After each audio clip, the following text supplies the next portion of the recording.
Growing up, I never imagined my family would end up in shambles because of something so absurd. Yet here I am.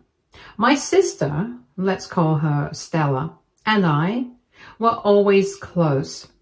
Stella is 3 years older than me and has always been the one everyone admired in our family. She was smart, charming, and ambitious.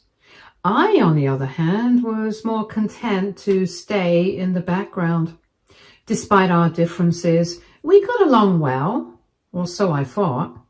About 5 years ago, Stella married Jason, her college sweetheart. Jason was the kind of guy who made everyone feel at ease. And it wasn't hard to see why Stella fell for him. He had a good job, treated her well, and fit seamlessly into our family. I got along with him just fine, though we weren't particularly close. I was happy for them because they seemed genuinely in love, and our family dynamic felt solid. Fast forward to last year, and Stella and Jason announced they were expecting their first child.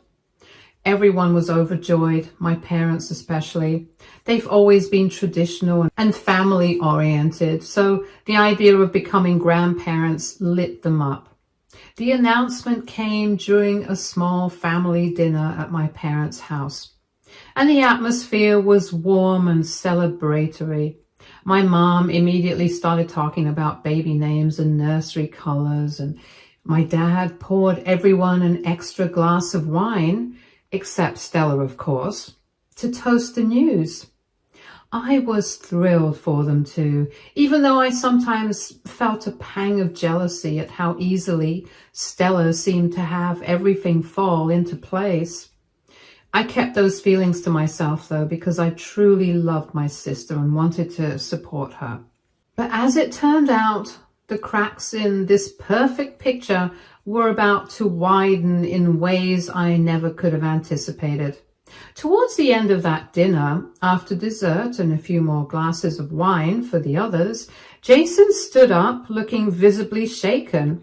I thought maybe he was feeling overwhelmed about becoming a dad or was about to give an emotional toast about the baby. Instead, he dropped a bomb that shattered everything. With all the seriousness in the world, Jason said he'd made a huge mistake marrying Stella. My heart stopped and the room went so silent you could hear the clock ticking. He followed that up with the bombshell. He said he'd been in love with me all along but hadn't realized it until recently. The room went completely silent. I felt like I had been punched in the stomach. Jason looked directly at me, his face serious, and said he couldn't keep living a lie and needed to confess his feelings. My parents stared at me in shock and Stella immediately started crying.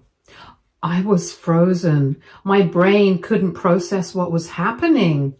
This had to be some kind of twisted joke, right? Jason wasn't finished. He turned to me, his face deadly serious, and said he couldn't keep living a lie and needed to confess his feelings. He didn't look embarrassed or apologetic. He looked relieved, as if unburdening himself of this twisted revelation was the most noble thing he could do. When I finally managed to speak, I denied everything. I told him I had no idea what Jason was talking about and that I'd never looked at him that way. I said it didn't make any sense because Jason and I barely interacted beyond polite small talk. We weren't friends, let alone anything more. How could he possibly claim to have these feelings for me? But Stella wasn't having it. Through her tears, she started accusing me of trying to ruin her marriage, calling me a snake who had been waiting for the right moment to pounce. Jason, meanwhile, stood there looking weirdly proud of himself, as if confessing this was some grand romantic gesture. He didn't defend me or try to explain himself further. He just looked satisfied, like confessing had lifted some huge weight off his shoulders. My parents stayed quiet during the whole scene, which in some ways was worse than Stella's outburst. My dad finally broke the silence by saying in a low and measured voice that I should leave so Stella and Jason could work through this without any distractions. He didn't even look at me when he said it. My mom, who normally steps in to mediate any family conflict, didn't say a word. She avoided my eyes completely and focused instead on comforting Stella as she sobbed into her hands. Over the next few days, things only got worse. Stella blocked me on all social media and refused to answer my calls or texts. My parents wouldn't return my calls either, and mutual family friends started acting distant. The message was clear. I was the black sheep now. My only lifeline was my best friend, who believed me without hesitation and tried to help me make sense of everything. A couple of weeks later, I decided I couldn't stay in town anymore. The whispers, the judgmental glances, and the feeling of being utterly alone were too much. I packed up my things and moved a few hours away to a smaller city where no one knew me. It wasn't easy. Starting over while dealing with the emotional fallout of being ostracized by your own family is an experience I wouldn't wish on anyone. Months went by and I tried to rebuild my life. I got a new job, made some friends, and started therapy to work through the lingering trauma. Occasionally, I'd hear updates about Stella and Jason through mutual connections. They had their baby, a little boy, and from what I could gather, their life seemed to have returned to normal. I tried not to dwell on it, but it hurt to know that my family had so easily discarded me while embracing Jason, the man who had created this mess. Then, a few days ago, my mom called me out of the blue. I hadn't heard from her in months, so I was stunned. She was crying so hard I could barely understand her at first. When she finally calmed down enough to talk, she said they'd made a terrible mistake and begged me to hear her out. What she said next felt like someone sucker punched me all over again. She told me Jason had confessed everything to them. His dramatic outburst during that dinner, the one where he claimed to be in love with me, had been a complete lie. Not a spontaneous, poorly thought out lie, but part of a calculated, premeditated scheme.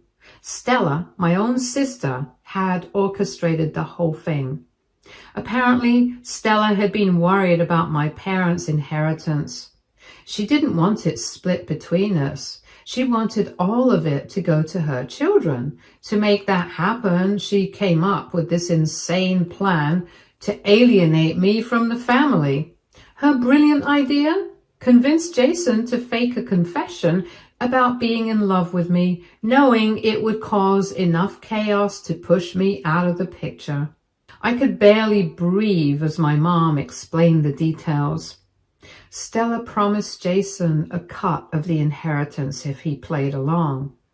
At first he agreed, probably thinking it wouldn't be that hard to pull off. But after their baby was born, the guilt started to eat at him. He couldn't handle living with the lie anymore, so he finally cracked and told my parents the truth. My mom was heartbroken, and I could hear it in her voice. She kept apologizing, saying they should have questioned Stella's story from the beginning instead of blindly believing her. She admitted they'd failed me by not even giving me the benefit of the doubt. My dad didn't say much, but I could hear him in the background. He was quiet, which is usually his way of dealing with guilt. Hearing all of this didn't bring me the relief you'd think it would. If anything, it felt like being betrayed all over again. This wasn't just about Stella anymore. Sure, her greed and manipulation set everything in motion. But my parents played a huge role too. They didn't even pause to consider that I might be innocent.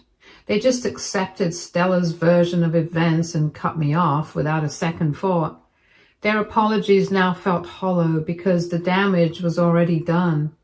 The months I spent trying to pick up the pieces of my life, the sleepless nights wondering what I'd done to deserve this, the humiliation of being ostracized not just by my family, but by mutual friends who heard twisted versions of the story. None of that could be undone. I don't know what to do now. Part of me wants to cut them all off and move on, but another part of me longs for the family I used to have. I'm angry, hurt, and exhausted. What would you do if you were in my shoes? How do you rebuild trust after something like this? Or is it even worth trying? Any advice would mean the world to me. Thank you for listening. Update 1. It's been a couple of days since my mom's call, and I've had some time to think. My parents want to meet and make things right, but I'm hesitant. How do you rebuild trust with people who turn their backs on you so easily? They've sent a few follow-up messages, but I haven't responded. I'm not sure what I would even say to them if I did. The whole thing feels like too much to process all at once. The truth is, I'm still angry, and I don't know if I can forgive them for how quickly they believed Stella's story. How do you just blindly trust one person over another, especially when that person is your own sister and you've known them your whole life? I've had a lot of time to think about it, and the more I think about it, the more hurt I feel. The fact that they didn't even give me a chance to explain myself, it stings. They knew me, they knew I wouldn't do something like that, but they chose Stella over me without a second thought. I'm their daughter too. Why didn't they believe me? Why didn't they ask questions? That's the part that really gets to me. A few days after my mom's call, I heard from a mutual friend who's been keeping tabs on Stella and Jason. Apparently their marriage is in shambles. Jason moved out after his confession. The guy who had once been so sure about everything now couldn't stand being in the same house as Stella. I didn't feel much sympathy for him, even though I knew he was caught up in her scheme. He had chosen to play along after all, but I couldn't ignore the fact that his actions had made everything worse. He could have just walked away and refused to participate, but he didn't. And that's something I still haven't fully forgiven him for. Stella, of course, was scrambling to hold things together. She started telling people that Jason was the sole villain in this whole mess. She painted herself as the victim, claiming that Jason had manipulated her into the whole thing. She even had the nerve to act like she was the one who'd been betrayed, when in reality, she was the mastermind behind it all. It was honestly kind of shocking to hear how far she was going to keep up the facade. But the more people talked, the more they started seeing through her. My family's friends who had once sided with her were starting to realize the truth. They began to see how much she'd manipulated the situation, not just with Jason, but with all of us. She was trying to salvage her reputation, but it wasn't working. People had started to talk, and the cracks in her story were becoming too obvious to ignore. Still, as angry as I was at Stella, I couldn't help but feel a little bit of sympathy for her son. He was caught in the middle of all this. It wasn't his fault that his mother had dragged him into a scheme like this, and it wasn't his fault that his parents' marriage had crumbled. He was just a baby, and I couldn't help but feel for him. He didn't deserve this mess, but the truth was, I couldn't be a part of it. I couldn't put myself in a position where I was part of the drama again, even if it meant distancing myself from my own family. In the meantime, my mom continued to send me messages. I hadn't responded to any of them, but I could tell she was getting frustrated. She kept saying things like, "I just want to make things right," and "We need to talk about what happened." The messages were kind, but they were also a little guilt-ridden, like she was trying to pressure me into forgiving them. It was hard to read them without feeling like she was asking me to just forget everything and move on, but I wasn't ready for that yet. I had to ask myself, what would it even look like to make things right? I wasn't sure if I could just forget about everything that had happened or if I even wanted to. Was it even possible to rebuild trust after all this? I didn't know the answer, but I knew I needed more time. In the meantime, I continued to focus on myself. I was still angry, but I was slowly starting to let go of some of the resentment. My therapist helped me see that holding on to that anger was only hurting me in the end. It was a hard pill to swallow, but I knew it was true. I had to let go of the anger if I wanted to move forward. But still, every time I thought about my family, I felt torn. I loved them, but I also didn't trust them. How could I? How could I ever trust anyone who had so easily believed Stella's story without asking for my side? And yet, I didn't want to completely cut them off. I just wasn't ready to rebuild anything with them yet. So here I am. A couple of days have passed and I'm still unsure about what to do. I don't know if I can ever fully forgive Stella or Jason. I don't know if I can rebuild the relationship with my parents. I don't know if things will ever go back to the way they were. Update 2. Today, out of nowhere, I received an email from Jason. For a moment, I just stared at it, unsure of what to do. My first instinct was to delete it without reading a single word. After everything he had put me through, what could he possibly say that would matter? But curiosity got the better of me. The subject line simply said, "I'm sorry," and I don't think I can explain how I felt after reading the whole thing. The email was long. It was clear he had spent time writing it, carefully crafting every word. Right off the bat, he apologized. Not just a quick sorry for everything, but a detailed explanation of how he had been complicit in Stella's plan from the very beginning. He admitted that the entire confession at that dinner, the one that had completely wrecked my life, was fake. Jason wrote that Stella had pressured him into it, manipulating him in ways he now realized were cruel and calculated. According to him, Stella played on his insecurities, reminding him constantly that their financial future depended on him going along with her scheme. She painted this picture of their life falling apart if they didn't secure my parents' inheritance. He also claimed he'd wanted to come clean sooner, but had been terrified of Stella. He wrote about how she was controlling, how she had a way of making him feel small and trapped. He admitted that agreeing to her plan was a mistake, and that he'd been a coward for going along with it. At the end of the email, he said he'd filed for divorce and was planning to fight for custody of their son.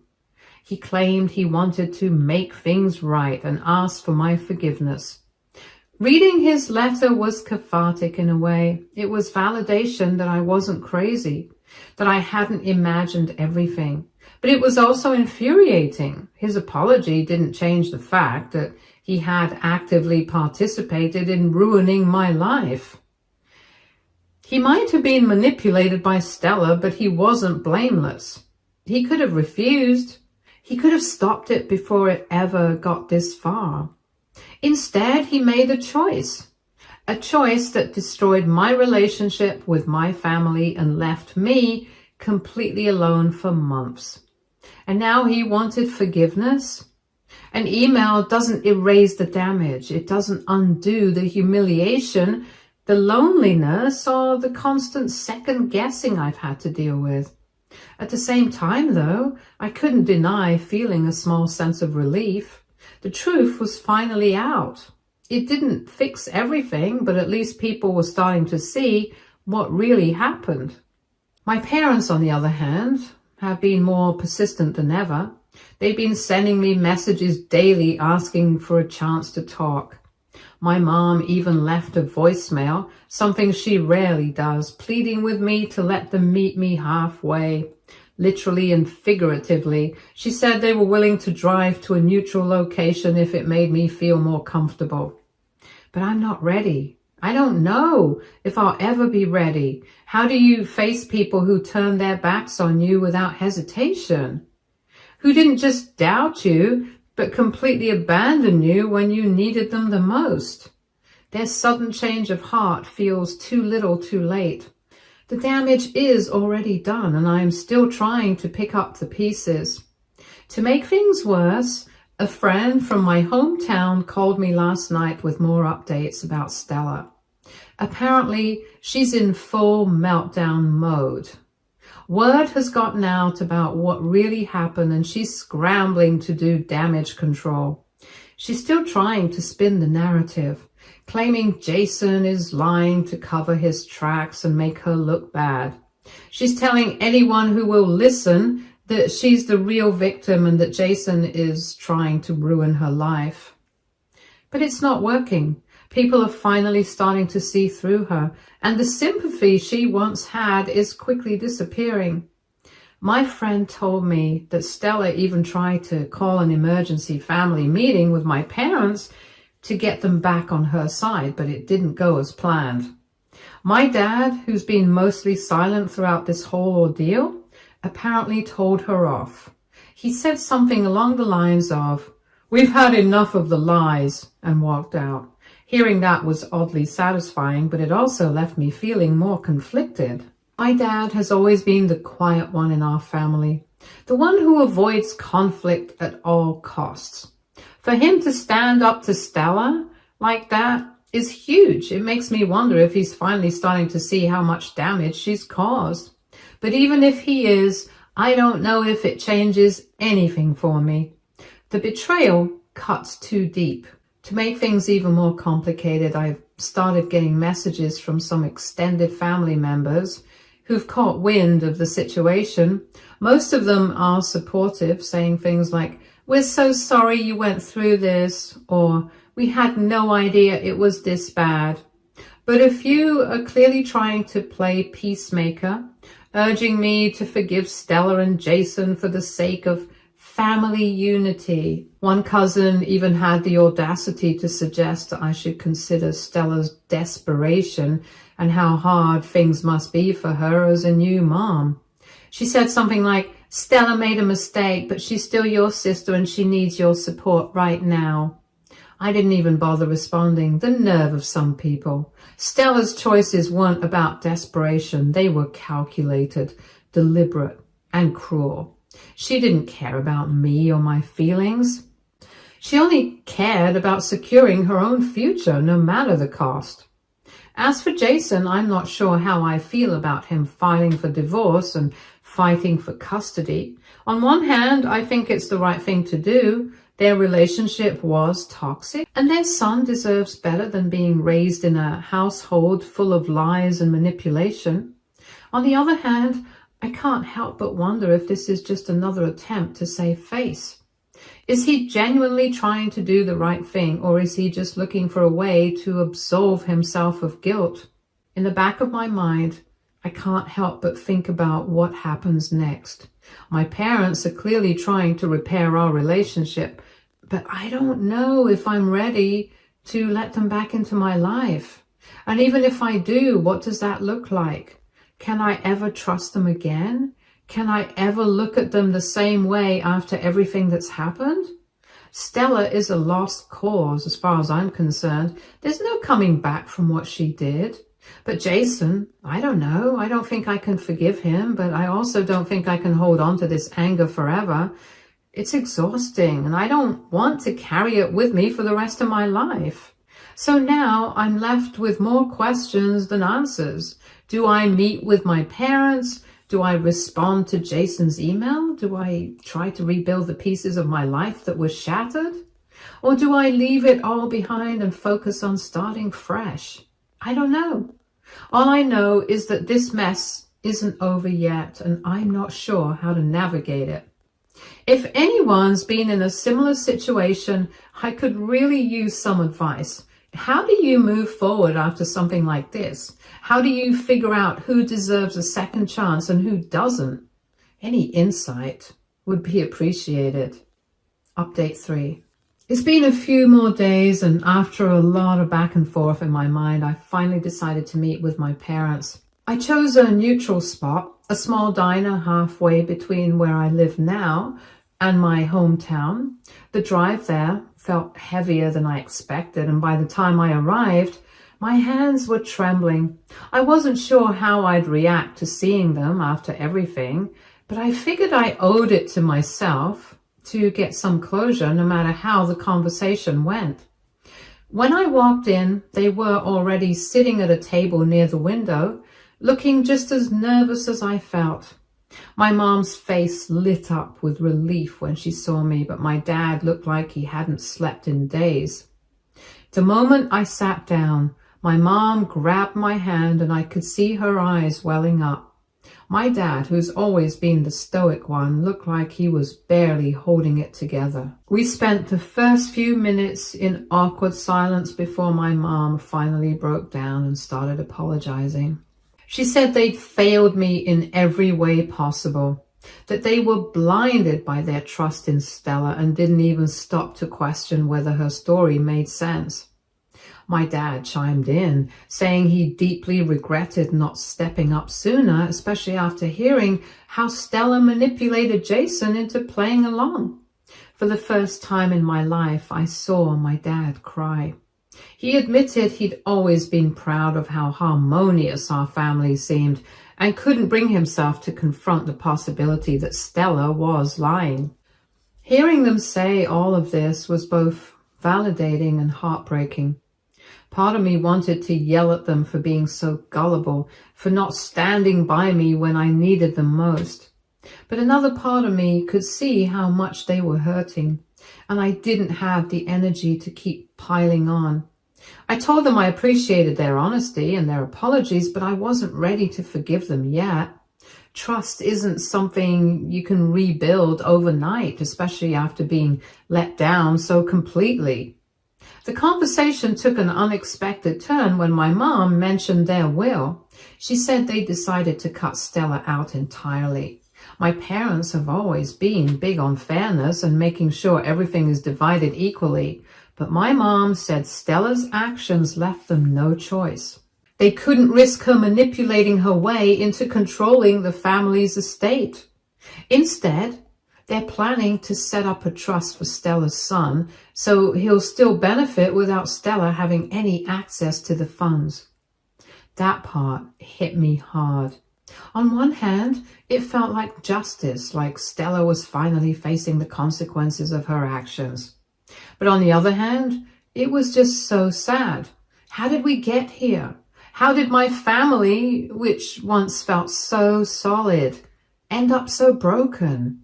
I didn't say much in response because I wasn't sure how I felt about it. I just nodded and let them continue. As for Stella, I haven't heard a single word from her, and honestly, I'm fine with that.